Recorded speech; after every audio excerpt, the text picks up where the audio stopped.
Yofi, shalom à toutes et à tous. On est très contents. On retrouve Laura Menachem Ackerman. On continue l'étude de Collator. Je crois que c'est le quatrième cours et Chabad.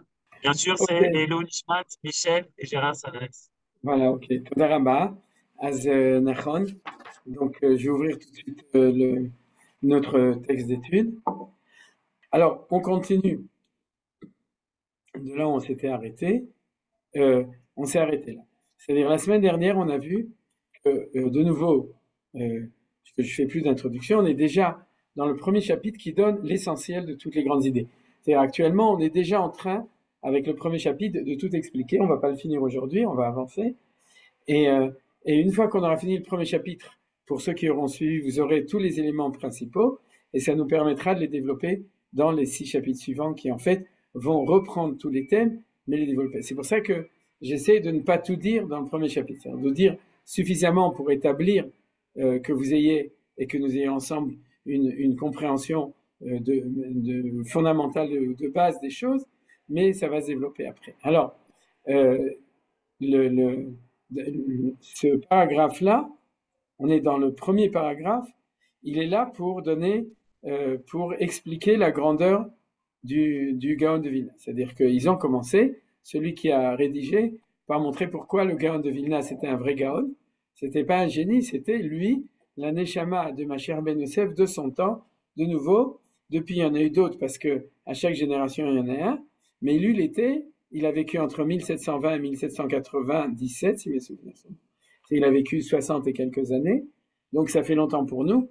C'était le 18e siècle. Essayez de réfléchir dans vos références, Goy, qu'est-ce qu'il y a eu au 18e siècle, mais c'est un peu il y a longtemps. Hein.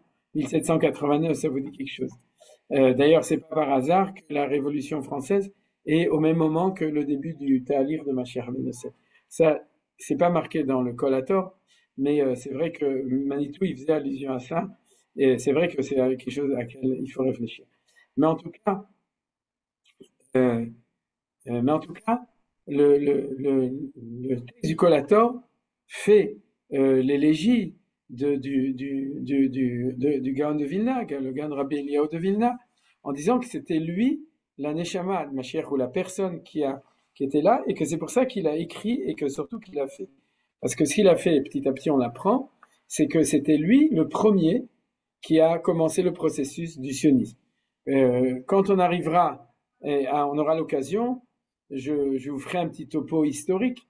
J'en ai un tout petit peu parlé dans l'introduction, de la spoliation du sionisme de Herzl, du sionisme laïque de la fin du 19e siècle, du fait qu'ils n'ont pas reconnu le fait que le sionisme avait commencé 100 ans avant. C'est-à-dire, on ne vous l'enseigne pas dans les écoles, même pas, à mon avis, dans les écoles religieuses en Israël. Alors, bien entendu, pas d'autre part. D'accord? C'est-à-dire, il y a une espèce de spoliation qui a été faite et qui est assez scandaleuse.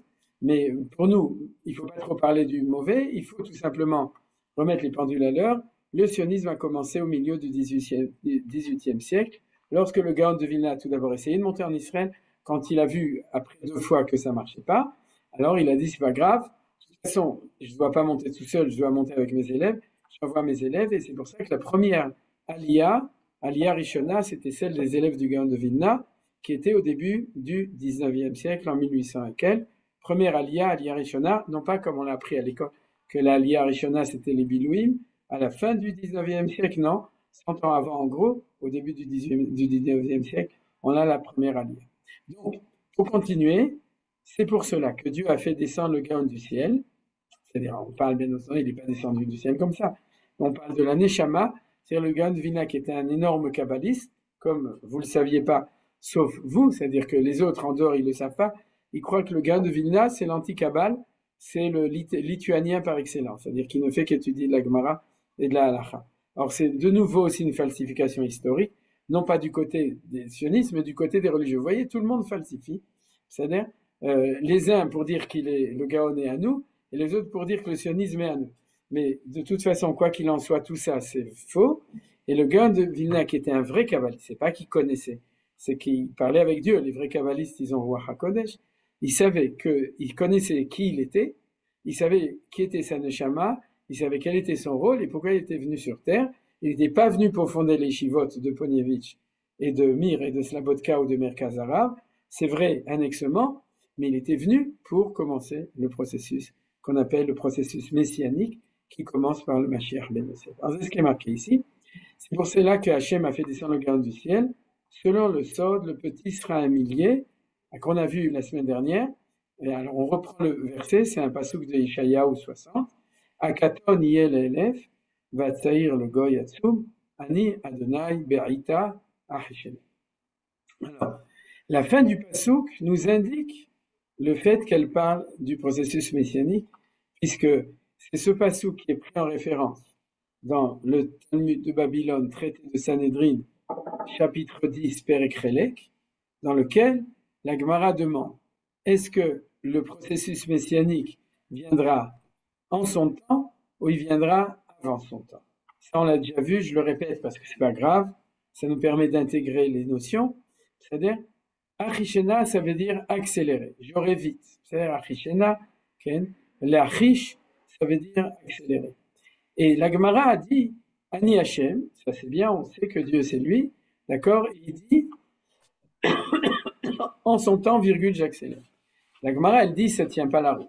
Ou bien tu amènes la Géoula en son temps, Berita, ou bien tu amènes la Géoula en accéléré avant son temps. Alors comment est-ce possible que Dieu dise, par la parole du prophète Isaïe, d'accord, que c'est en son temps ou c'est avant son temps? C'est comme ça qu'elle dit. C'est vrai qu'on pourrait dire que j'accélérerai le processus quand il arrivera en son temps. Et on verra que le Gaon de Vilna va expliquer de cette manière, c'est le pshat du passé. Mais les Rachamim qui voyaient bien qu'il y a plus profond que le pshat et qu'on ne peut pas se suffire d'une compréhension réductrice qui s'appelle le pshat, d'accord, ce qu'on appelle en français le rat des pâquerettes, donc ils voulaient arriver à la Géoula de Pâques sans les pâquerettes, et donc ils voulaient bien voir la Géoula que voit qu'il y a contradiction entre Beïta et Shena, et elle résout comme ça. Si jamais on est méritant, je répète, je l'ai déjà dit, mais c'est pas grave. Si on est méritant, alors Dieu amènera la Géoula à n'importe quel moment plus ou moins, c'est-à-dire il y a des stations, c'est-à-dire il y a la ligne du tram, mais il y a des stations, mais il amènera à la prochaine station potentielle, il y a plein de stations, si on est méritant. Et à ce moment-là, ce sera Achishena. Et si c'est Achishena, c'est Mashiach ben David qui arrive avant Mashiach ben Yosef, c'est-à-dire, et lorsqu'il arrive à ce moment-là, il arrive de manière miraculeuse comme la sortie d'Égypte.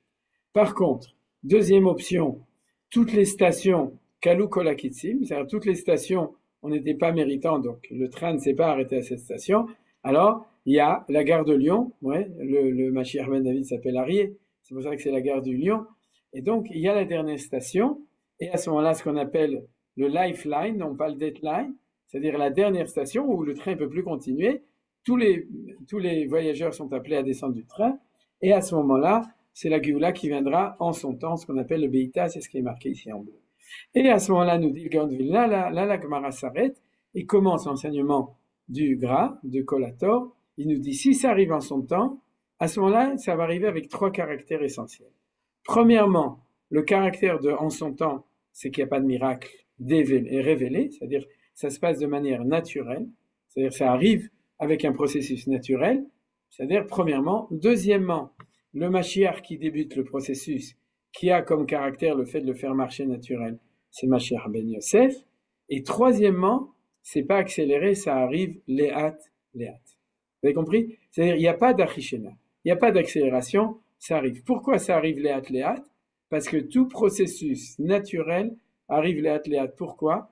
Parce qu'on ne peut pas transformer la nature rapidement, parce qu'à ce moment-là, la nature va s'opposer à la transformation. Vous savez, tous les gens qui ont essayé de transformer la société trop rapidement, ça peut être un directeur d'école, un mefaked à l'armée, quelqu'un dans sa famille qui veut faire bouger toute sa famille au rythme où il voudrait avancer, en général, il y a ce qu'on appelle des forces de frottement ou des forces d'inertie. C'est-à-dire, c'est quoi les forces d'inertie? C'est le refus de la nature de bouger trop vite. C'est comme ça. Dieu, il a créé son monde de cette manière-là. Chaque fois que tu essayes de faire bouger les choses trop vite, il y a des forces d'inertie qui empêchent de faire bouger les choses. Vous savez? Il s'appelle Ya'alon, celui qui fait ça. Vous savez pourquoi? Quand on essaye de faire bougie, alors il fait Ya'alon, il empêche les choses. Bougie Ya'alon. Alors donc, c'était cette semaine. Hein? Les autres semaines, c'est d'autres. Mais en tout cas, il y a, et c'est pour ça qu'on nous dit, Si c'est Beïta et que ça vient naturellement, ça va venir tout doucement. Alors, quand on dit tout doucement, c'est-à-dire, ça veut dire pas à pas, et c'est ça ce qu'on a vu la semaine dernière, le principe de Ikveta de Meshicha. C'est Ikveta, ça veut dire ça vient akev, pas à pas. C'est pas talon, c'est pas vrai, c'est une mauvaise traduction, comme je l'ai dit, c'est pas une mauvaise, c'est une autre traduction. Mais d'après ce qu'on est en train d'apprendre, c'est non pas talon à talon, mais pas à pas, petit à petit. C'est-à-dire, mais la vraie traduction, c'est pas à pas. Et donc, quand c'est pas à pas, alors combien de pas il y aura? C'est ça le problème. Combien de pas il va y avoir qu'on va devoir supporter dans la lenteur du processus jusqu'à ce que Mashiach ben David va arriver et qu'à ce moment-là, ça va passer du stade de Léat au stade de Achishena, c'est-à-dire dès que Mashiach ben David arrive, alors on a accélération du processus, ce qu'on appelle aujourd'hui un processus qui devient exponentiel, d'accord? Vous savez qu'au début, l'exponentiel, il est tout doucement, et puis à un moment où il y a une courbure, et puis ça devient rapide. Alors, la première partie de la courbe exponentielle, c'est celle Mashiach ben Yosef, et puis le jour où Mashiach ben David le rejoint, c'est la courbure, et puis à ce moment-là, ça commence à monter. Et donc, la question, c'est combien il faut de pas jusqu'à ce qu'on commence à ce que le Mashiach ben Yosef arrive et que ça accélère. Alors, c'est marqué au début du Passouk. Puisque le Passouk nous parle des deux Messies, et il ne nous dit pas lequel sera le premier parce que ça fait partie de la liberté de l'homme. Donc, la prophétie ne va jamais nous dire ce qui va se passer. De manière précise, elle va ouvrir les options, les équations. Il y a deux équations. Il y a l'équation où Achishena est avant Beïta, où il y a l'équation où Beïta est avant Achishena. C'est pour ça que j'ai mis de deux couleurs différentes. C'est-à-dire, il y a la couleur de Amsegoula et la couleur du bleu du ciel. C'est-à-dire pour nous dire que c'est ou Beïta et après Achishena, ou bien Achishena Beïta. Alors, le Gaon nous dit comment on a la clé de ça, c'est marqué au début du Pasuk. Akaton, c'est qui? C'est Ben Yosef ou Ben David? Qui est né en dernier? C'est Ben Yosef, il a fait Nahon, c'est lui qui est né dans la paracha de la semaine, c'est le petit de la famille.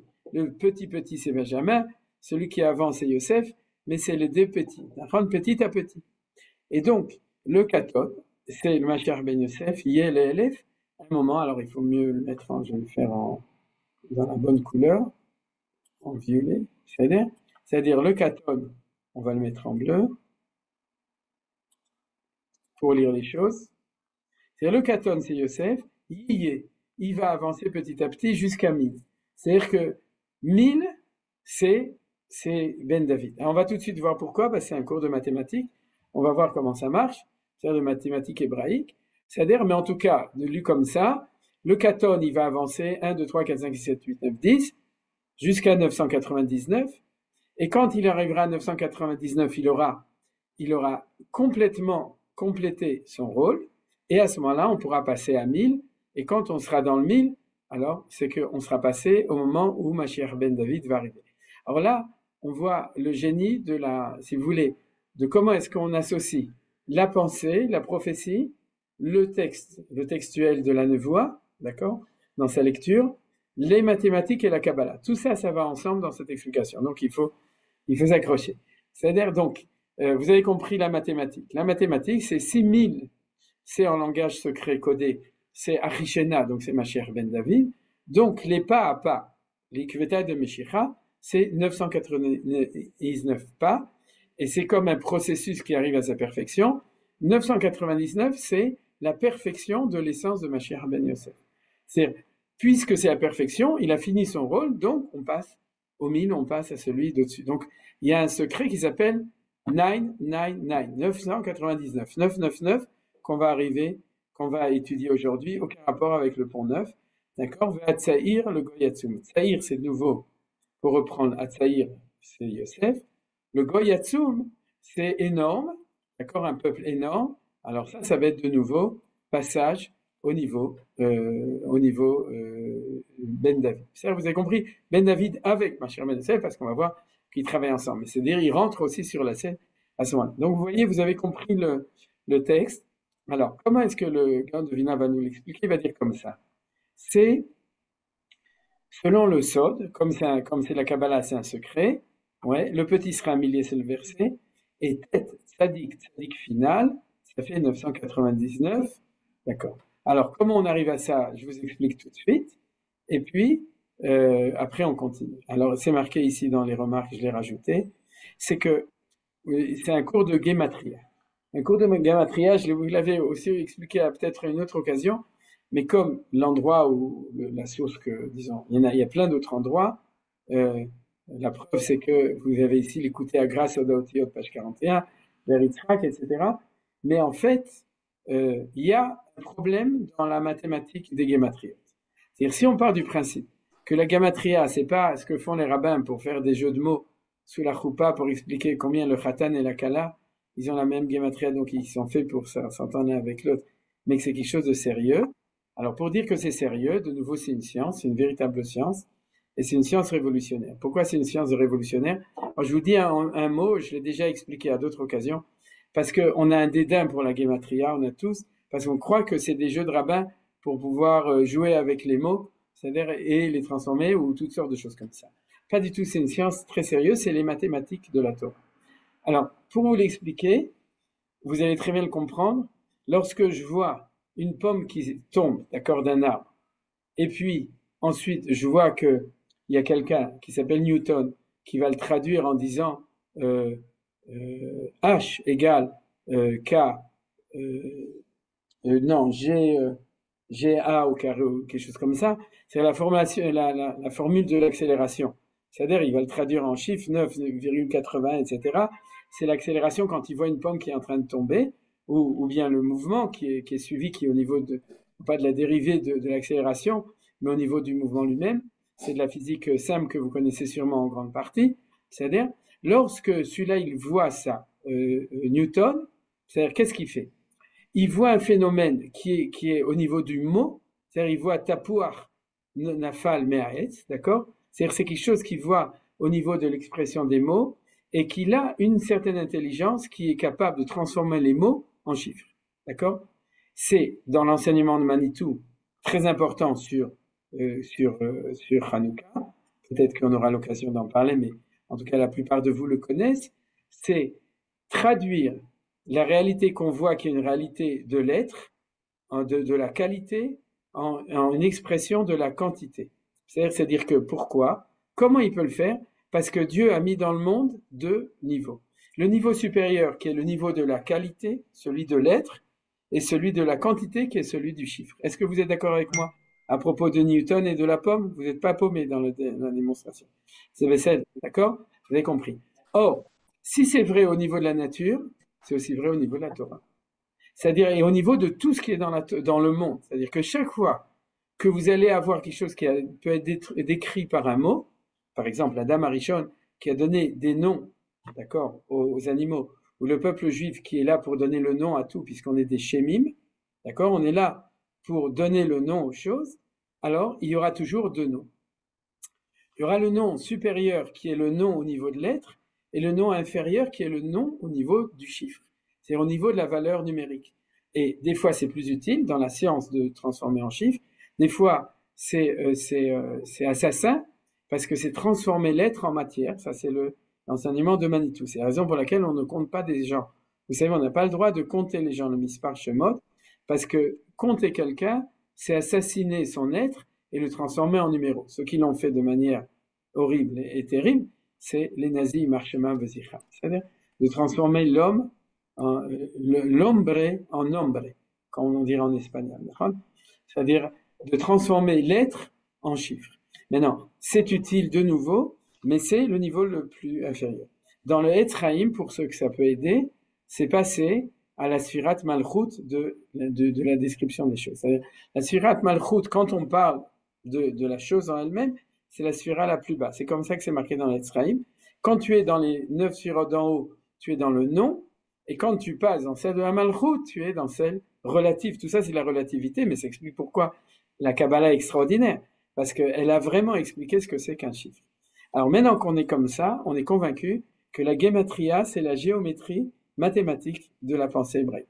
C'est-à-dire, si les hommes ont pensé en système romain, par exemple, qui est un système assez fastidieux de mathématiques d'ailleurs, qui empêche le développement des mathématiques, les M, D, C, X, etc. C'est-à-dire, c'est une mathématique de D, de C, de D, DCD. Et donc, vous avez une mathématique beaucoup plus géniale qui est la mathématique, comment ça s'appelle, qu'on appelle les chiffres arabes, mais en fait, ils sont pas arabes, ils sont hindous, c'est-à-dire, mais c'est la mathématique universelle. Mais alors, puisque nous, on a la mathématique qui a été donnée au moment de la création du monde, qui est celle de la malchoute, de l'être de chaque chose, donc ça doit être une mathématique divine. C'est-à-dire, elle transcende. Alors, est-ce qu'elle doit être en base 10? Oui. Pourquoi elle doit être en base 10? Parce que combien il y a de Sphirot, il y a 10. Combien il y a de Mahamarot, il y a 10. Combien il y a de Makot, il y a 10. Combien il y a de Dibrot, il y a 10. Donc c'est évident que, alors les Tunisiens disent Hamsha veut être Hamsha, mais en tout cas c'est sûr que Bassof, on va arriver à 10. Il y a aussi des doigts dans la main, dans les deux mains. Et donc le chiffre 10 ou Kadosh, on a Assyrie et Kodesh, donc c'est évident qu'on va avoir 10. C'est pour ça, quand vous avez fini de Aleph et Yud, je vous avais ici, d'accord, vous avez fini de Aleph et Yud, vous passez, le Kaf c'est pas 11, le Kaf c'est 20. Ça prouve que après 10, tu passes à 20, à 30, etc. C'est-à-dire que c'est un système qui est, d'une certaine manière, en base 10. Seulement, en base 10 mathématiques arabe ou hindoue, c'est-à-dire que vous avez que 10 chiffres. Or ici, on a 22 lettres, donc on a une mathématique plus complexe. Alors comment ça marche? C'est une mathématique logarithmique. Pourquoi?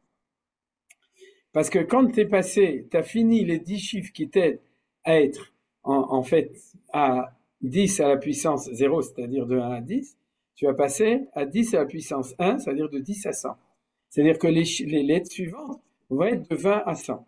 Vous êtes d'accord? Donc vous avez ici un système qui englobe en fait déjà deux niveaux des chiffres fondamentaux, contrairement à la mathématique. Vous me dites, c'est peut-être plus compliqué, c'est possible, c'est comme le calendrier hébreu, plus compliqué parce qu'il est plus complet. C'est pas qu'il est plus compliqué, il est plus complet.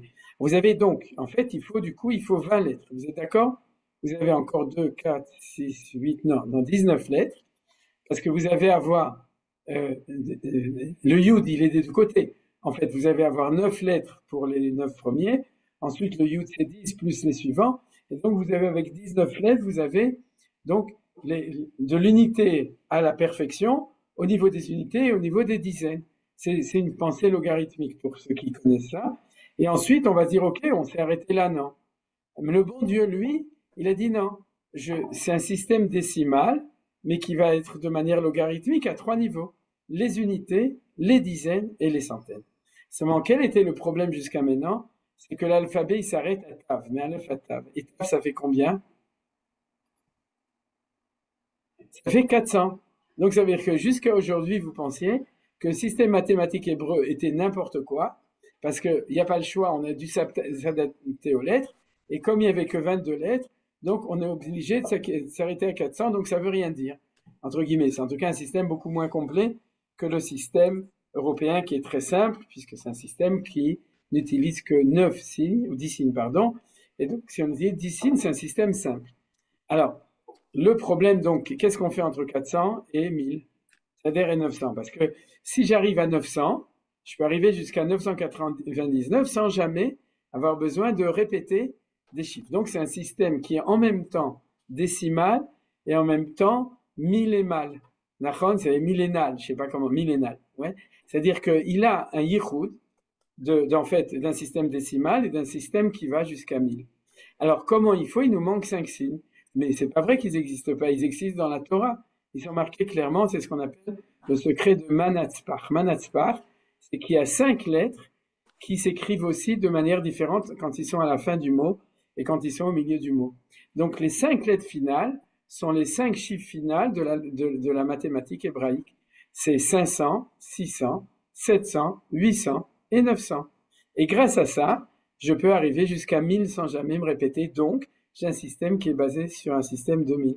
Et on a donc un système qui fait deux systèmes ensemble, celui de 10, celui de 1000. Alors, je ne peux pas vous expliquer pourquoi, il avait été, je ne sais pas pourquoi, complètement, mais pour les mathématiciens, c'est un appel à la recherche, c'est-à-dire d'expliquer pourquoi, et bien entendu, c'est le système que Hachem a choisi pour imprimer à l'intérieur du monde la mathématique divine du monde. C'est-à-dire la numérologie divine de Hachem, elle est un système composé de 10 et de 1000. Et donc, si on va selon l'ordre, ça va être donc ça va faire combien? Kaf final, 500. Même final, je vais d'après l'ordre de l'alphabet, puis c'est Kaf, même Nun, Pei Tzadik, c'est selon l'ordre de l'alphabet, ça va être 600. Nun final, 700. Pei final, 800. Et Tzadik final, ça va être 900. Donc, si je veux écrire de cette manière-là, 999, qui est dans ce système le chiffre le plus haut, d'accord, de la base. Vous êtes d'accord? Après, on recommence dans la base supérieure. On va l'écrire comme ça. Ta, ta, ta. Vous voyez ce mot? C'est-à-dire, Tatsat, c'est 999 en hébreu de la Torah. C'est-à-dire, c'est ça qu'on a. Vous suivez. Tav, c'est 400. Sadik. Non, non, non, je me suis trompé, c'est un tête. Slicha. 9 plus 90 plus 900, ça fait 999 égale 999. Alors, pardon, égale 999.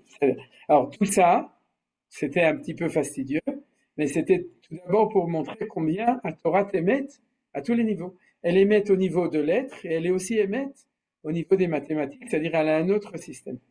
Quelle est la preuve qu'on repasse à zéro? C'est que dans le système mathématique, quand tu passes de 1 à 10, en fait, tu redescends à 0. À 1, pardon, excusez-moi. Comment je sais si c'est à 1, 10 ou 100? Quel est le chiffre qui est utilisé dans les mathématiques modernes? C'est le 0. C'est-à-dire le 0, c'est un chiffre qui n'a rien en lui, mais qui nous permet d'exprimer à quel niveau, au niveau logarithmique on se trouve, d'accord? Est-ce qu'on est dans les unités, les dizaines, les centaines, etc. Si on compte le nombre de zéros, et grâce à ça on sait. C'est-à-dire il est nul en soi-même, mais il est en fait un serviteur, Mécharet, qui permet aussi, il a d'autres fonctions au niveau de la mathématique, mais en tout cas c'est une de ses fonctions, c'est donner la position du 1. Mais fondamentalement au niveau de la marshava, 10 c'est aussi l'unité. Le Maharal explique que le yud qui veut dire 10, c'est un point parce qu'il est en fait le vrai 1, c'est le yud, c'est la lettre la plus petite, qui est comme une forme de 1, si vous voulez bien regarder, d'accord, le yud, parce qu'il est l'unité complète, puisqu'il va faire le yichud des 10 valeurs, et donc c'est lui le vrai 1. Le vrai 1, c'est pas 1, le vrai 1, c'est 10. Si vous réfléchissez avec le Maharal et avec nous, dans le yichud, l'unité des valeurs, de ces 10 valeurs, c'est le 10 qui va être le 1, mais il aura le 0 à côté. En hébreu, il n'a rien à côté, puisque c'est un système mathématique qui n'a pas de 0, il n'y a pas de nul, il a un yud à la place pour dire 10. Maintenant, comment je sais que je suis passé à la valeur supérieure? C'est que j'ai remis le compte à 0 et que je suis passé de 1 à 1 par le 0. Donc, comment on dit en hébreu la première lettre, celle qui signifie 1, Aleph, d'accord? Comment on dit 1000? Vous l'avez dans le 1000. Comment on dit 1000? Je l'écris. Comment on dit? Aleph. D'accord? Ça veut dire quoi? Ça veut dire que quand je suis arrivé à 999 et que je rajoute 1, je redescends au Aleph, mais à la valeur supérieure, c'est-à-dire dans le niveau supérieur. Alpi Kabbalah, d'après la Kabbalah, les 7 sphirotes intérieures, c'est de 1 à 999, et quand je passe à 1000, je passe à la Bina, c'est-à-dire les 3 sphirotes au-dessus. C'est-à-dire, selon une certaine lecture des choses. C'est-à-dire quoi? Je suis passé dans un monde qui est un monde du miracle. Pourquoi? Parce que c'est les mêmes lettres que le mot fêlé, Osef fêlé. C'est ceux qui ont reçu la pomme sur la tête, ils ont le crâne fêlé. Et donc, cette idée-là de Osef fêlé, c'est pour dire que quand je passe du Aleph Zeira, du petit Aleph au Aleph Rabati, ça c'est le petit Aleph, au grand Aleph, à ce moment-là, j'arrive dans le monde mathématique ou spirituel supérieur, qui est un monde d'un autre ordre, qui est le monde miraculeux. C'est-à-dire, or, on va retomber du coup sur nos pieds. Le monde miraculeux, c'est le monde de quel Mashiach? Le Mashiach ben David ou le monde du Mashiach ben Yosef? Miraculeux, c'est celui de ben David, d'accord? Alors, c'est ça qui a marqué dans le verset. Il y a marqué dans le verset, Akaton, donc c'est les chiffres de 1 à 999, Yel Elef, un jour il va passer du côté du Elef, Elef 1000, donc du monde supérieur, de Aleph on va passer au Elef, et donc Vatsaïr, c'est les chiffres de 1, et 999, il y a le Goyatsu, on va passer quelque chose de là-dessous. Ani Hashem Beïta, c'est le processus de 1 à 999, va passer à Chishena, c'est les processus miraculeux de l'intervention de Mashiach ben David, qui est la mathématique supérieure. Vous avez remarqué? Donc maintenant tout est clair, d'accord? Vous avez tout compris. Alors ça, c'est ce qu'il dit ici, selon le Sod, il y a un petit frein au milieu, et le tzadik final, 999, ouais, ça, c'est quand on est dans Ben Yosef. Alors pourquoi c'est quand on est dans Ben Yosef? Selon la sphira de Yosef. Alors là, vous avez dans le 1000, moins 1, d'accord? Si vous comptez depuis en haut jusqu'en bas, Yitzhak, la sphira de Yosef, c'est laquelle? C'est la 9e. Comment ça s'appelle? Chochma, Bina, Da'at, Chesed, Gvura, Tiferet, Netzach, Od Yosef. C'est-à-dire que quelqu'un qui est dans le monde de la Kabbalah, on a quitté les mathématiques, on est rentré dans la Kabbalah. C'est-à-dire quelqu'un qui est dans le monde de la Kabbalah, c'est que le secret de Yesod, c'est le secret du chiffre 9. Alors, si le chiffre 9 arrivera à sa perfection, d'après les mathématiques hébraïques, quand il est dans les unités, les dizaines et les centaines, donc le vrai chiffre 9, le nouveau, le 9, le vrai 9, qui vole le 9, vole le Mashiach ben Yosef, d'accord? Alors, c'est 999. Même que la perfection de 1, ça va être 111. Ce qu'on appelle, il y a un ik aleph yud kuf. C'est-à-dire, et la perfection du 2, ça va être le bechor. C'est quoi bechor en gematria? C'est combien bechor? Allez-y, Marc. Bechor en gematria, bet kafresh, 222. C'est-à-dire que le bechor, c'est celui qui est la valeur du deuxième après Akadosh Baruch Hu, dans la perfection, donc il peut recevoir la bracha. Et c'est quoi la gematria de beracha? Bet reshkaf, 222. Et donc il peut être le support de la présence divine, Merkava la Shrina. Ouais. Or la Merkava, non pas la Mère Michel, mais la Merkava, ça vient du mot Rechev. Gematria de Rechev, c'est combien? Rechev, 222. Ça, c'est le Maharal qui dit ça. Donc, pour être le support de la Shrina, tu dois être le Bechor qui fait passer la bracha dans le monde. Donc, vous voyez qu'il y a un secret du fait que, comme toutes les racines hébraïques sont de 3 lettres, quand on va avoir une racine hébraïque de 3 lettres qui va reprendre la même valeur 3 fois, alors ça, c'est un truc de fou, c'est qu'on est dans la perfection de cette valeur du 1, du 2. Donc, la perfection du Yesod, c'est 999. Là, vous êtes convaincu, en tout cas vous avez compris ce qu'on a, CQFD, ce qu'on devait démontrer, c'est que si le Mashiach ben Yosef finit son travail, il doit commencer à 1, il doit finir à 999, et du coup, les hackathons, les élèves, lorsqu'on passe à 1000, on passe à l'apparition du Mashiach ben David, qui est Bechinat Pélé, qui est celui où il va apparaître aussi cette chose-là.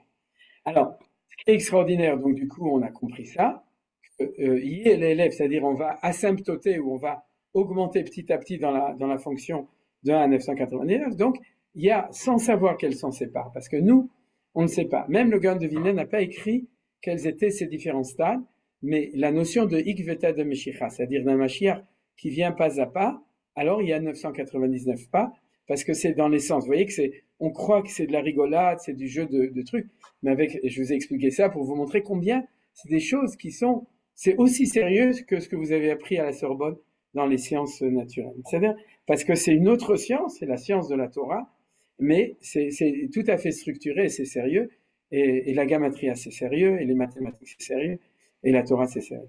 Alors donc, le 989 c'est la Sfirat Yesod, jusqu'à là on est convaincu, d'accord, vous êtes d'accord?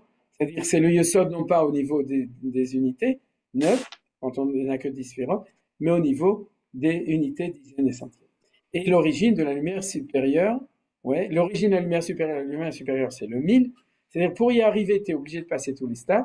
Ça, c'est aussi un point très important que Manitou nous enseigne tout le temps. C'est-à-dire, tu ne peux pas arriver à Yaakov si tu n'es pas passé par Abraham Yitzhak. Tu ne peux pas arriver à la Tiferet si tu n'es pas d'abord passé par le Chesed, par Gvura. Tu ne peux pas arriver au Yesod si tu n'as pas fait tout le truc, etc. C'est-à-dire, la vérité est toujours un processus. C'est pour ça qu'il y a de l'histoire, qu'il y a un temps, qu'il y a un avancement des choses. Le processus est obligatoire. On ne peut pas sauter au Mashiach ben David si on n'est pas passé par tous les 999 salles de Mashiach ben Yosef. Donc, ça veut dire quoi? Tous ceux qui veulent accélérer, ils n'ont rien compris parce qu'on ne peut pas accélérer. Vous comprenez? On peut accélérer, mais on ne peut pas sauter des étapes. Alors, on ne comprend pas, mais imaginez-vous la construction d'une maison, imaginez-vous l'évolution de la personnalité humaine. Vous voyez, on ne peut pas demander à un bébé de devenir professeur à MIT. D'accord? C'est impossible. On ne peut pas sauter d'étapes. On peut accélérer, il y en a qui vont plus vite, il y en a qui vont moins vite, mais c'est impossible dans la réalité que Dieu a créée de sauter des étapes. Toutes les étapes doivent être faites. Alors vous êtes en train de vous dire, alors, si le Mashiach il était arrivé Be'achishena, c'est possible parce que toutes les étapes ont été faites déjà avant. Vous avez compris? C'est-à-dire que l'accélération était possible, que si toutes les étapes par la liberté et le mérite du peuple juif, ils les ont fait auparavant, donc la Cheshena arrivera. Mais les 999 d'auparavant, ce seront de toute façon, il y aura eu l'occurrence, le passage, l'évolution, qui permettra même quand c'est accéléré que ce soit comme ça. Alors, donc c'est à l'origine de la lumière supérieure au niveau de, alors là il faut mettre une virgule, au niveau de Matat, je marque en hébreu, même tête, le prince de l'intérieur. On va, non, on aura le temps de continuer. C'est quoi que j'ai marqué ici? J'ai pas fini le nom. Alors, l'écrire, je peux l'écrire, mais comme je veux pas que vous le lisiez, alors je vous interdis, c'est interdit de le dire. Donc, vous pouvez le voir écrit, et je peux même le mettre aussi en français. Mais c'est le nom d'un ange, c'est l'ange de la Sphira de Yesod, et vous n'avez pas le droit de le lire. Donc, ne le prononcez pas. On n'a pas le droit de prononcer le nom des anges. C'est pour ça que maintenant, je vais vous l'expliquer, ensuite je le réeffacerai de nouveau. C'est-à-dire, il a un nom qui, en fin de compte, vient du grec. Alors ça, c'est une question, j'ai pas de réponse là-dessus. C'est-à-dire, mais est-ce que vous savez ce que c'est qu'un théatron? Non, vous savez pas? Non, en grec, quelqu'un sait ce que c'est qu'en grec un théatron? Non, vous savez pas. Bon, c'est un truc qui se ferme par un rideau. C'est-à-dire que trône, c'est pas le trône ou la foire du trône, c'est un rideau. Je sais pas pourquoi, mais c'est comme ça. Alors, ça, le théâtre ou théâtron, c'est avec un rideau. C'est-à-dire le rideau, c'est sans doute le décor qui est derrière. C'est pas le rideau qui est devant. Est-ce que vous savez ce que ça veut dire méta en grec? Ça veut dire quoi en grec méta? Métaphore, métaphysique, trousse de toilette, là où tu dois la mettre, quoi? C'est au-delà, voilà, au-delà, d'accord? Méta, c'est au-delà. Donc maintenant, on peut effacer. C'est-à-dire, c'est moi qui l'ai expliqué, hein, c'est expliqué dans les livres qui expliquent ce genre de choses. C'est-à-dire, cet ange, c'est celui qui est au-delà du rideau. C'est quoi le rideau? Le rideau, c'est ce qui sépare le monde d'ici en bas, qui s'appelle la Malchut, de toutes les influx supérieurs qui sont les 9 sirotes d'en haut, qui se terminent par le Yesod. Ouais, pour tous ceux qui savent un petit peu, c'est la raison pour laquelle la procréation, c'est un yichud de Yesod et Malchut. C'est-à-dire Yesod, c'est le côté masculin, Malchut, c'est le côté féminin. Et donc, en fait, c'est le lien entre le métaphysique et le physique. C'est-à-dire, et l'ange qui est responsable du passage entre les deux, il a un nom, il s'appelle celui qui est juste derrière le rideau. Parce que c'est celui qui est capable, qui dirige par derrière, qui est derrière le rideau, mais qui fait passer par devant le rideau. Alors répétez pas ça à tout le monde, c'est quand même un petit peu de la Kabbalah, mais c'est pas grave, il n'y a pas d'interdiction de le transmettre. Donc le nom de l'ange du Yesod, il a ce nom-là, et si vous regardez la gematria de son nom, alors maintenant vous pouvez le faire, c'est 999. C'est ce qui est marqué dans la remarque 5. Donc on est retombé sur nos pieds, vous vous rendez compte? C'est-à-dire le nom de l'ange, qui est l'ange du Yesod, donc de Mashiach ben Yosef, sa gematria, c'est 999. Donc, on a fini d'expliquer cette phrase. On peut continuer.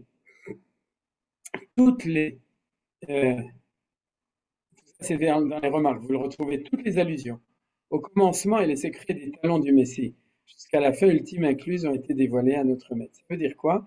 C'est que lui, il connaissait les 999 chapitres du programme, le Metzera, le Gaon. C'est pour ça qu'on dit combien c'était extraordinaire, incroyable. C'est-à-dire que lui, il n'avait pas une vision comme nous, bon, c'est bon, les Juifs vont revenir en Israël, on va reconquérir le pays, on va reconquérir Jérusalem, on va construire le temple, il y aura la Triatamétim, etc. Tout ça, nous, on le sait. C'est-à-dire, tout le monde le savait, le Rambam l'a écrit dans l'Ilchot Menachem, etc.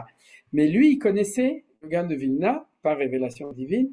Il savait que c'était la qualité des 999 et il connaissait le programme au niveau de la résolution, si vous voulez, des Akevot, donc des pas à pas, vous voyez, ici c'est mal traduit, les secrets, c'est moi qui dois corriger, des pas du Messie. Il faut arrêter de dire les talons, c'est les secrets des pas du Messie, jusqu'à la fin ultime incluse, ont été dévoilés à notre maître. Donc, c'est pour dire, c'est tellement extraordinaire ce qu'on a vu aujourd'hui, on n'a aucune idée de ce que c'est que ces 999, plus à quel moment ça va basculer et passer à 1000, donc ça va passer à Pélé, d'accord, à Elef et Rabati, au 1000 d'en haut, c'est-à-dire, et lui, il le savait. Donc, pourquoi c'est important qu'ils le savent? Pas parce qu'ils devaient faire des shiurim dessus, parce qu'ils devaient aider le sionisme à réussir son programme. Et ils devaient dire à toi, ouais, Moïchele, toi, tu prends une pioche parce que tu es le stade 1, toi, tu vas développer le Machon Weizmann parce que tu es le stade 36, toi, tu vas développer à Raphaël le drone parce que tu es le stade 97, etc. Vous comprenez? C'est-à-dire qu'il connaissait, et c'est selon ça qu'il a développé, qu'il a incité ses élèves à monter en Israël. Alors vous dites waouh, waouh. Pourquoi vous dites waouh? Parce que vous découvrez tout d'un coup que le sionisme politique et réel historique et la Kabbalah et la Chokhmat Torah, c'est des choses qui vont ensemble. On le savait. On le savait déjà parce qu'on étudie Manitou, on étudie le Rav Kook, ça fait des années qu'on étudie tout ça. Mais quand vous rentrez dans le collator, vous voyez que tout d'un coup, ça reçoit une résolution d'études qui est de manière qui est assez extraordinaire. On continue. Il a écrit longuement sur la fin ultime dans son expression sur le Sifra de Tzniuta. Le Sifra de Tzniuta, c'est la partie la plus kabbalistique du Zohar HaKadosh, parce que dans le Zohar HaKadosh, il y a plein de livres, et celui qui est le plus Kabbalah, d'ailleurs c'est celui donc qui est la base des écrits du Hari de manière la plus précise, des écrits du Hari HaKadosh, du Harizal, c'est le Sifra de Tzniuta. Et le Gaon de Vilna n'a pas fait un commentaire sur tout le Zohar, il a fait un commentaire de plusieurs tomes sur le Sifra. C'est-à-dire, dans son livre du commentaire de Gaon de Vilna sur le Sifra, vous avez une ligne ou deux du Sifra de Tzniuta et ensuite en toutes petites lettres des tonnes et tonnes de commentaires. Donc ça vous explique pourquoi c'est sérieux. Et il a fait jurer au nom du Dieu d'Israël de ne pas le dévoiler. Ça, on le verra dans le prochain cours. Pourquoi? Il a écrit, qui est imprimé, mais il a demandé à ses élèves de ne pas le dévoiler. On en parlera quand on va y arriver. Mais il a dévoilé toutes les étapes du commencement à beaucoup de ses élèves qui lui avaient promis fidèlement de monter à Sion et de commencer à œuvrer activement au rassemblement des exilés par un éveil d'en bas avec l'aide du ciel. Ça veut dire quoi? À qui tu donnes la formule comment on construit une bombe atomique? À celui qui doit la construire pour l'utiliser à bon escient. C'est-à-dire, sinon c'est un secret, il ne faut pas le dévoiler. C'est atomique, c'est explosif, c'est trop dangereux. Et c'est exactement ce qu'il a dit. Il a fait jurer à ses élèves que tant que les choses n'étaient pas révélées, on n'a pas le droit de dévoiler parce qu'il y a un danger qu'on expliquera. Quels sont les gens à qui il a dévoilé? Pas à ses élèves qui sont restés à Vilna ou à Vologine, à ceux qui ont dit qu'ils étaient prêts à commencer. Parce qu'ils en avaient besoin. Si tu veux faire marcher la voiture, il faut bien qu'on te donne le permis. Si tu restes dans le hangar ou dans le garage, alors je ne te dévoile pas les choses. Si tu t'inscris à la sortie et tu fais ton alia, je t'explique comment ça doit se passer. C'est ça qui est marqué ici. Donc, ceux qui nous ont transmis ça, c'est que les élèves du Gaon de Vilna qui ont fait leur alia. Et c'est pour ça que dans tous les livres du Gaon de Vilna qu'on enseigne à Ponevitch, qui se sont transmis en Europe, on ne connaissait pas tellement l'enseignement. On le connaissait. La preuve, c'est le Rav Kook qui l'a déjà étudié quand il était à Vologine, chez le Nazi. C'est-à-dire que ça se transmettait. Mais ça se transmettait aux tzadikim qui, eux, qui connaissaient et qui étaient prêts à le faire. Et c'est pour ça que Rav Kook connaissait ça, il l'avait appris déjà en Lituanie à Vologine. Et c'est comme ça qu'il a enseigné. Mais comme toutes les choses se créent, même le dire qu'on l'enseigne, on ne le dit pas. Donc les gens, ils croient que ça n'existe pas. Ça, c'est un des grands principes des secrets. C'est-à-dire ceux qui connaissent le secret, non seulement ils ne le racontent pas, mais ils ne disent même pas qu'ils le connaissent. Donc, alors les gens dans la rue, ils croient que ça n'existe pas. Alors c'est ça qui s'est passé à ce moment-là. On voit que ce qui a marqué là. Selon le grand principe général de notre maître, le Gaon, dans le Sifra de Tzniuta, alors quel est le principe? Tout ce qui a été et sera, dans tous les mondes supérieurs et inférieurs, tout en général et en particulier, ce qui arrive dans chaque génération, évoqué dans la Torah, comme expliqué plus loin dans le chapitre 3, les allusions saintes. Donc un peu de patience qu'on va regarder. Mais on va terminer avec ça, avec ce petit passage-là qui est important. C'est comme ça. Il y a deux Torotes. il y a la Torah du Niglé, la Torah du Nistar. Et maintenant, vous allez comprendre pourquoi, et j'ai déjà expliqué à d'autres occasions, on n'a pas le droit de révéler les secrets de la Torah. Quelle est la différence entre la Torah du Niglé et la Torah du Nistar? La Torah du Niglé, c'est une Torah qui te donne tous les ustensiles pour réussir ta vie, mais qui ne te donne pas les lois de comment elle va se passer.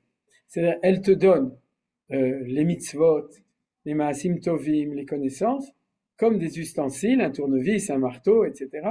Et puis ensuite, ils te disent, il faut que tu le fasses de cette manière, ou bacharta bachaim, tu dois choisir dans la vie, mais en fin de compte, tu peux faire ce que tu veux.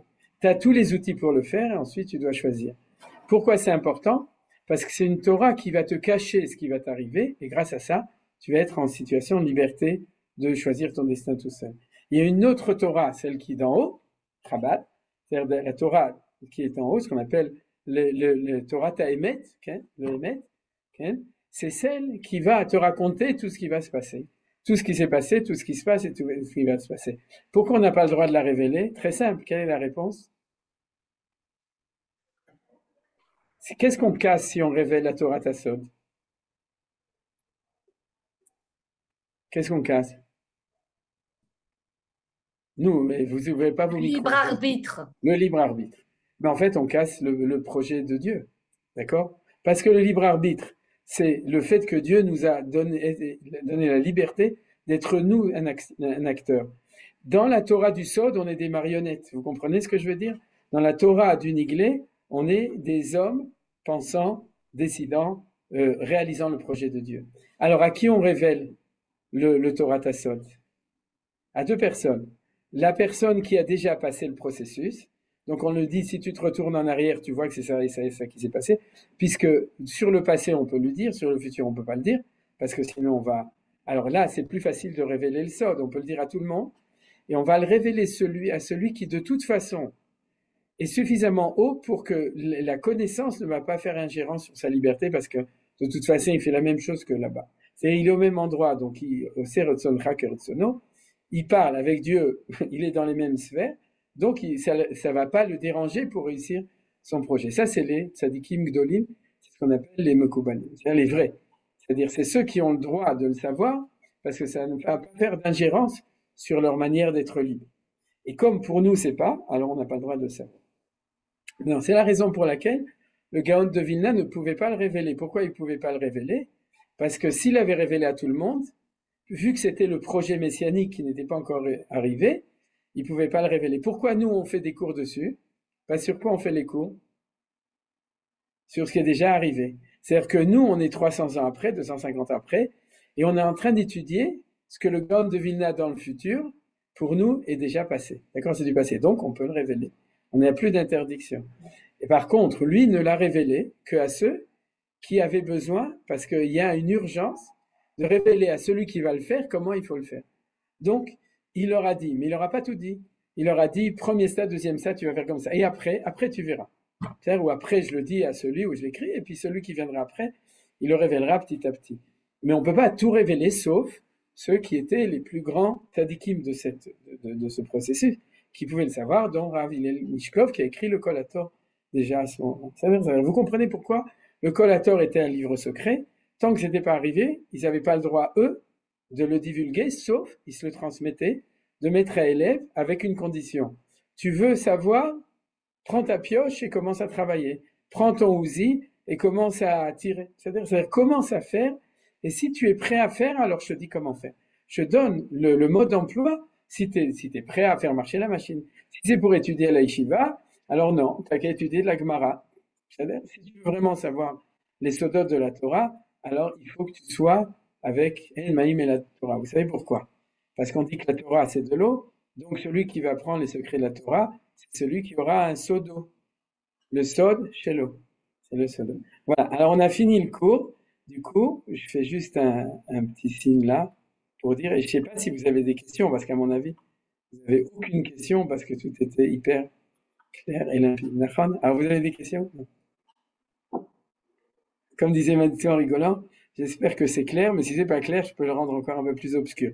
Moi, j'ai pas les capacités de Manitou, mais disons peut-être que c'était un petit peu comme ça aujourd'hui. Top. En fait, le fait de ne pas révéler, c'est aussi parce que les gens rentrent après dans le désespoir. Si la chose n'est Oui, pas encore arrivée, alors ils se disent, bon, c'est pas pour nous, c'est dans 200 ans, 300 ans. Là, il y a un désespoir qui s'installe peut-être aussi. ouais, tu as raison.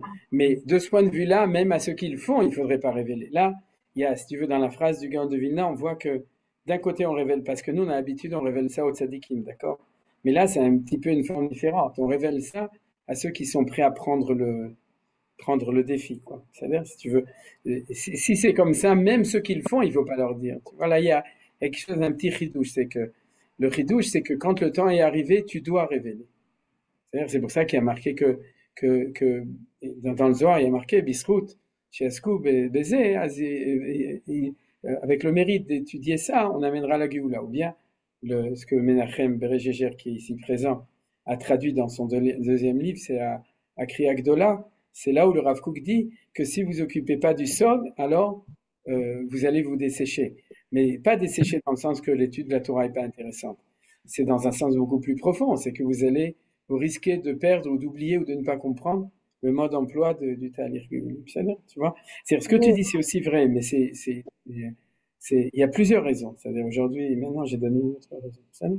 il faut C'est la savoir, raison de Yedia Oprira. Du faut savoir, paradoxe, il y a Yedia Oprira. La Torah de la Prira, c'est la Torah Taniglé, la Torah Taïdia, c'est Torah Anis. Oui, qu'est-ce que vous voulez dire, Nadine? non, je veux dire que quand les choses arrivent, il faut les révéler pour que les gens sachent dans quel temps on se trouve.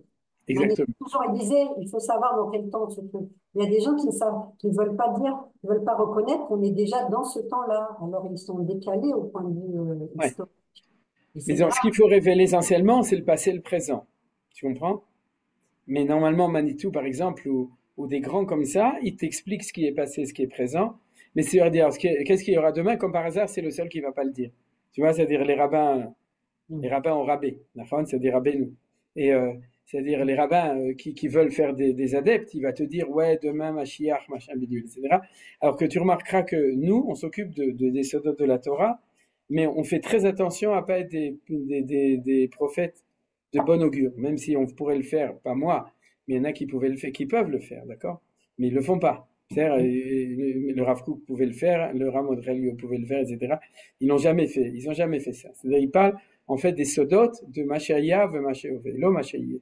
C'est-à-dire Mashaïe, oui, dans le sens d'une adracha ma'asit, des stades de manière générale, pour savoir. C'est-à-dire, les gens qui disent alors, c'est la Géoula, machin, je sais pas. Mais ce que je sais, c'est qu'il faut faire ça et ça et ça pour faire avancer le Shmilblik, le regard de Shmuel, pour faire avancer la Géoula.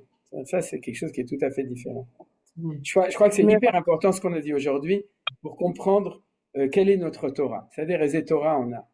Ouais, qu'est-ce que tu voulais dire, Nadine? non, c'est Daniel qui voulait. Oui, d'accord, Bechavod. Merci. Tu sais, j'ai entendu dire plusieurs fois que à l'hôpital Hadassah, je crois, de Jérusalem, il y a tout un pavillon qui est prêt pour tous ceux qui s'annoncent comme étant Le Mashiach. oui. Alors, s'il y a quelque chose à révéler, à qui faut-il et comment faut-il? Tu vois. Ça, c'est une des raisons. C'est-à-dire que Nadine a donné une raison qui est le désespoir. Il y a aussi le problème de l'équilibre psychique. C'est-à-dire que tu peux pas vivre dans le Olam Hayedia. C'est-à-dire le monde où les choses sont connues, c'est le monde de Dieu, c'est pas ton monde. C'est pour ça que, normalement, tout le monde doit étudier le Niglé et que le Niglé. Et d'ailleurs, on peut étudier les mêmes choses, mais c'est un langage, le Niglé. C'est le langage du monde de la réflexion humaine et de la liberté de la réflexion et de l'avancement. C'est-à-dire, on n'est pas comment ça s'appelle, coincé par la connaissance de Dieu. Je voudrais rajouter une chose, c'est que quand des ragaves, je suis pas un mokoubal, hein, des ragaves. Moi, ce que je vous enseigne, c'est ce que j'ai digéré et que je vous transmets. Et mamache, pas du tout. C'est-à-dire que j'ai un petit peu étudié, ce que j'ai vraiment pas beaucoup étudié, et j'essaie de le transmettre grâce d'ailleurs aux clés que Manitou il nous a données et tout. Après, j'ai continué, mais les clés, c'est lui qui les a données de comment traduire les choses. Pourquoi je te dis ça? Je vous dis ça parce que j'ai quand même étudié un petit peu à la Shiva de Bethel, chez le Rav Israël, Mori Verabi, qui est le successeur du Rav Getz, de Rav Meir Getz.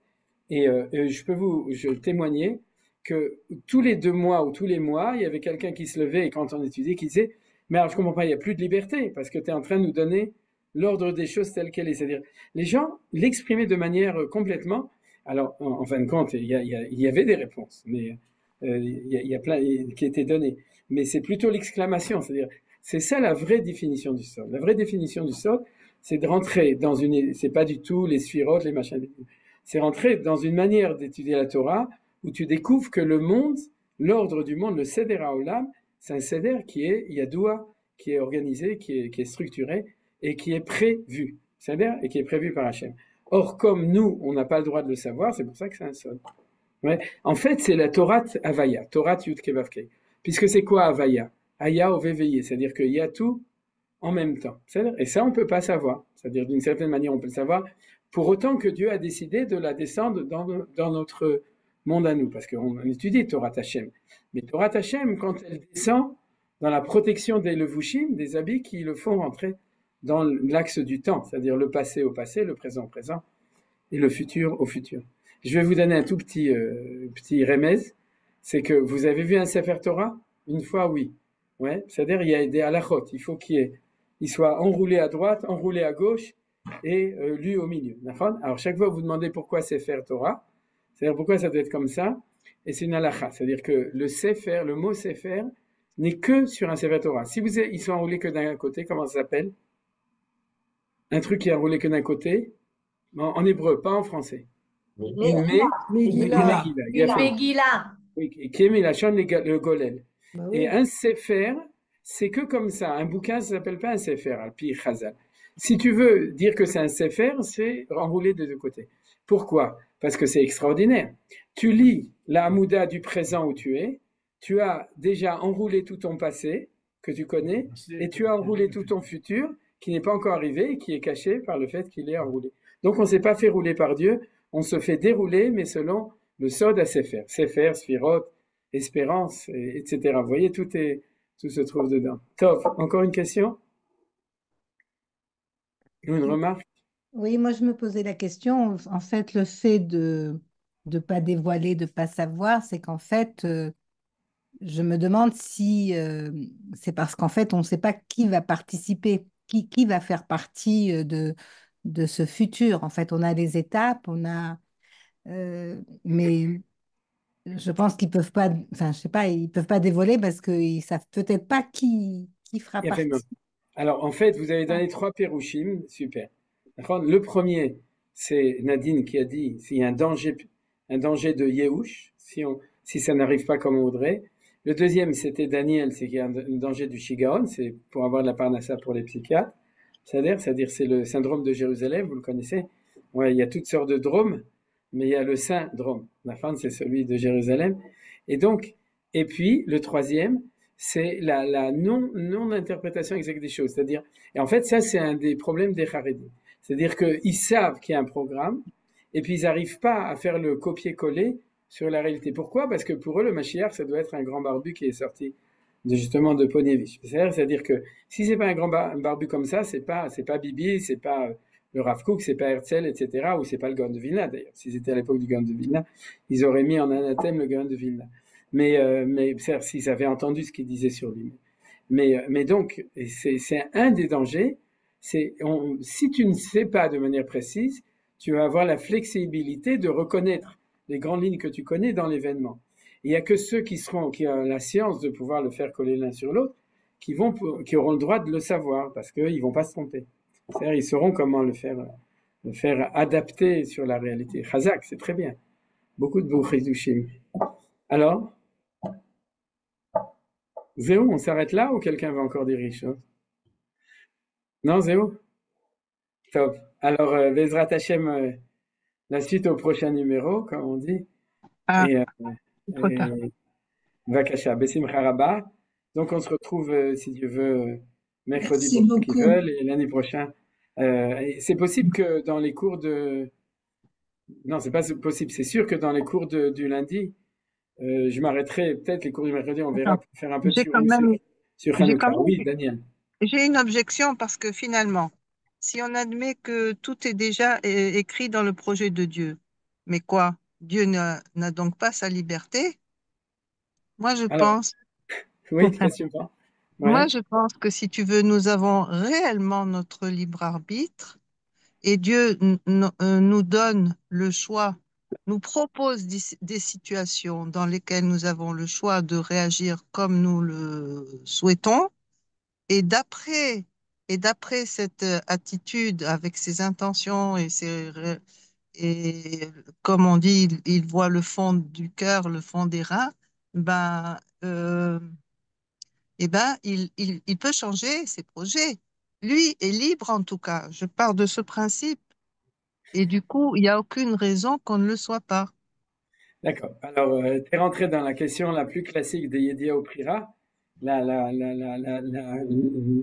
l'omniconnaissance de Dieu et la liberté de l'homme. Comme vous savez, Maïmonide pose cette question, entre autres, dans Ilchot Teshuvah, c'est-à-dire, et c'est une question qui a été Oui, débattue comment par ça? tous les Gdolé Israël. On t'a proposé une réponse, mais toutes les réponses, et aucune réponse qui est limitative de toutes les possibilités. En fin de compte, ce que je vous ai dit, c'est une des solutions. C'est-à-dire que dans le langage qui est livré à l'homme, il y a la Torah Abechira et Torah Yedia. Alors, c'est pas du tout la réponse que tu as donnée, mais c'est aussi une réponse. C'est-à-dire que il y a en fait, on pourrait dire autrement dans le monde de Dieu, il y a une Yedia, ça c'est la réponse du Rambam, et qui correspond à ce que j'ai dit tout à l'heure, à Kabbalah.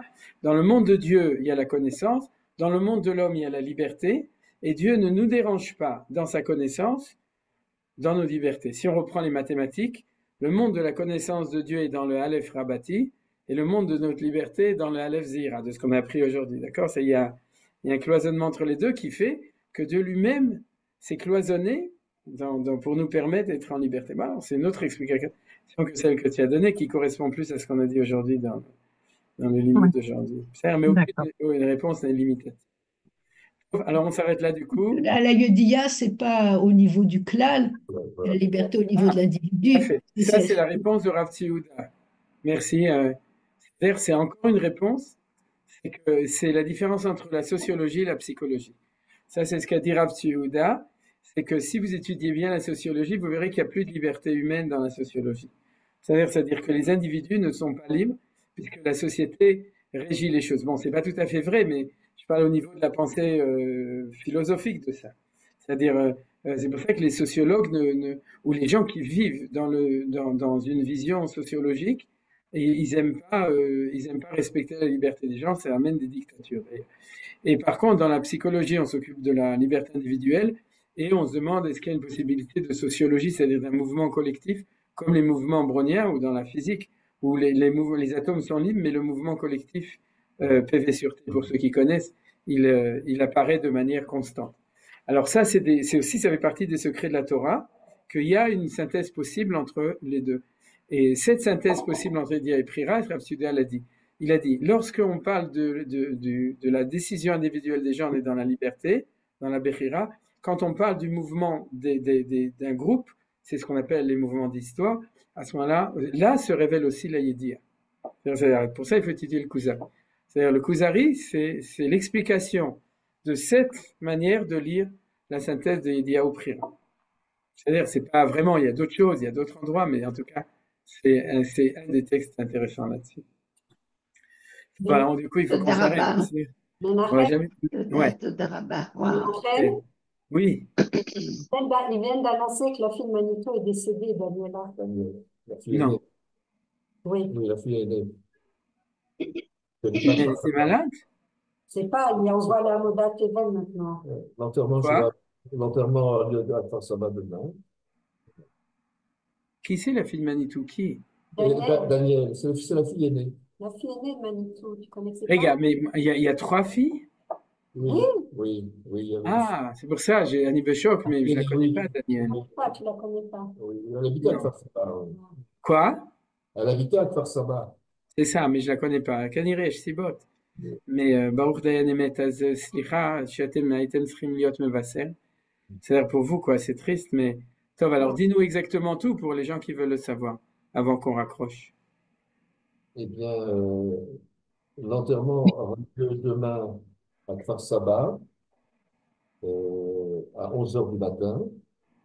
Bet Avnim par des Sachalim, à Kfar Saba, et je vois que la Shiva aura lieu chez les Mishparat Pivko, avec Jérusalem, à côté de chez nous.